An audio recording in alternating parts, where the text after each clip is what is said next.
안녕하세요. 예수님은 이렇게 말씀하십니다. 17번째 시간입니다.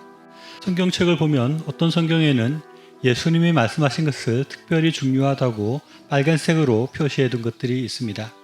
어떤 사람들은 하나님 말씀 전체가 중요한 것인데 예수님 말씀만 특별히 빨간색으로 표시할 필요가 있겠느냐 이런 말씀을 하는 경우가 있는데 물론 저도 거기에 동의합니다.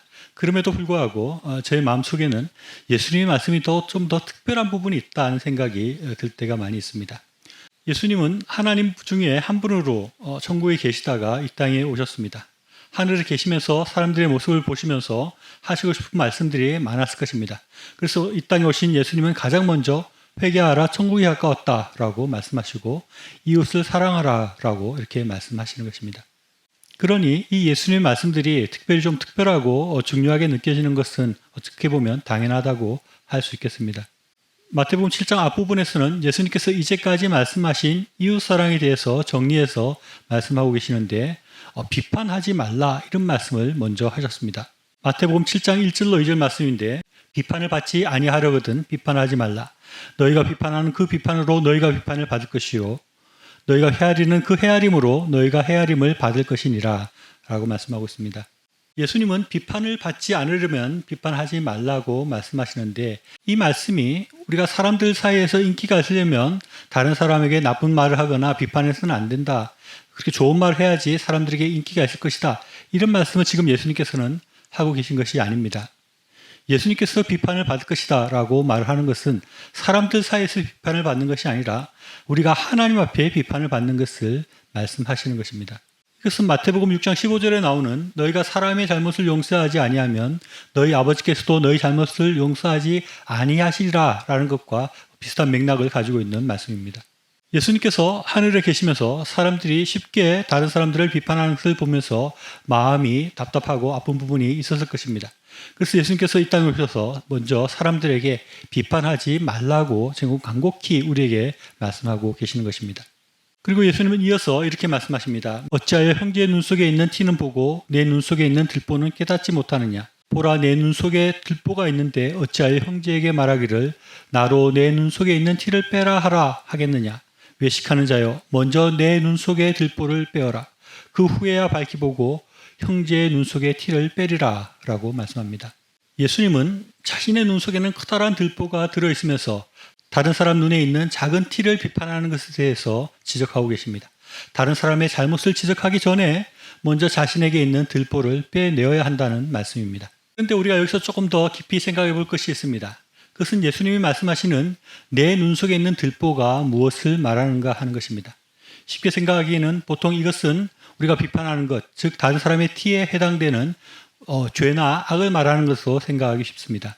물론 그렇게 봐도 큰 문제는 없지만 그래도 좀 문제가 될 수 있는 것이 보통의 경우에는 자신이 큰 죄를 지었으면 그보다 약한 죄를 짓는 사람에 대해서는 별로 뭐라 하지 않는다는 것입니다. 즉 살인 강도와 같은 큰 죄를 지은 사람이 좀도둑에 대해서 그의 죄를 비난할 가능성은 낮다는 것이죠. 그리고 이 말씀을 비판하는 사람들에게 비판하는 사람이 더 큰 죄가 있지 않는가를 살펴보라는 말씀으로 생각한다면 실제로 작은 죄를 가지고 있는 사람은 큰 죄를 지은 사람을 비판할 수 있다는 말도 되기 때문에 좀 해석이 어려운 부분이 생깁니다. 그래서 캠벨 몰간이라는 설교자는 이렇게 말을 했습니다. 들보는 남의 눈에서 티를 찾아내고자 하는 심보라는 말을 했습니다. 이 말이 참 맞는 것 같습니다.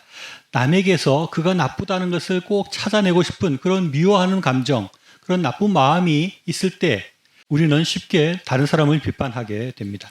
예수님이 말씀하시는 들보는 우리 속에 있는, 우리 마음 속에 있는 다른 사람들을 향한 미움이라고 할 수 있습니다.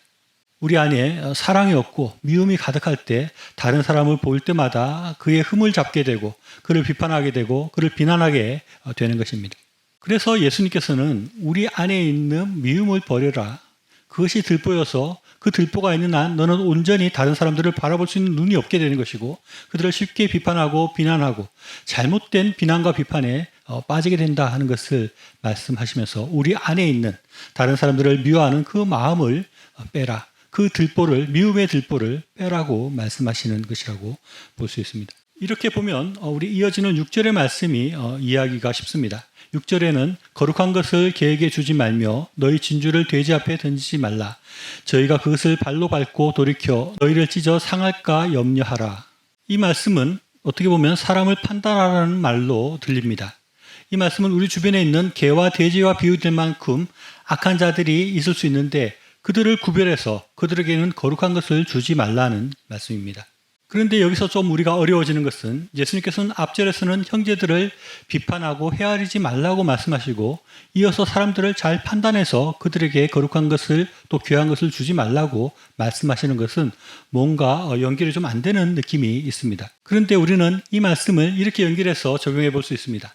우리가 다른 사람들을 비판할 때 미움을 가지고 비판하는 것, 이것은 절대적으로 잘못된 것이지만 그렇다고 해서 우리가 사람들에 대해서 아무런 비판이나 판단을 하지 않고 정당한 비판마저도 하지 않아야 된다는 것을 말하는 것은 아니라는 것을 예수님께서 덧붙여서 말씀하시는 것으로 보여집니다.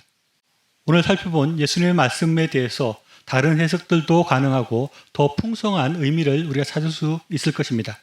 그런데 우리가 아주 명확하고 분명하게 캐치할 수 있는 예수님의 말씀은 비판하지 말라 하는 것입니다. 비판하지 말라는 것은 예수님의 간곡한 권고이고 엄중한 명령입니다. 산상수훈의 말씀은 예수님께서 천국 백성이 된 사람들에게 천국 백성은 어떤 사람이고 어떤 생활을 해야 되는지를 가르치는 말씀이라고 할 수 있습니다. 예수님은 천국 백성들은 다른 사람들, 이웃을 비판하는 사람이 되어서는 안 된다라고 말하고 천국 백성들은 마음의 미움의 들보를 가지고 다른 사람을 비판하는 사람들이 아니다라고 말씀하고 있습니다. 우리는 스스로 한번 돌아볼 필요가 있습니다. 우리 역시 세상 사람들과 같이 쉽게 다른 사람을 비판하고 판단하는 사람들이 아닌지 우리가 돌아볼 필요가 있는 것입니다. 많은 세상 사람들의 습관과 같이 쉽게 다른 사람에 대해서 미움의 들보를 가지고 비판하고 있는 우리에게 예수님께서는 이렇게 말씀하십니다. 비판받지 아니하려거든 비판하지 말라. 너희가 비판하는 그 비판으로 하나님의 비판을 받게 될 것이다. 시청해 주셔서 감사합니다.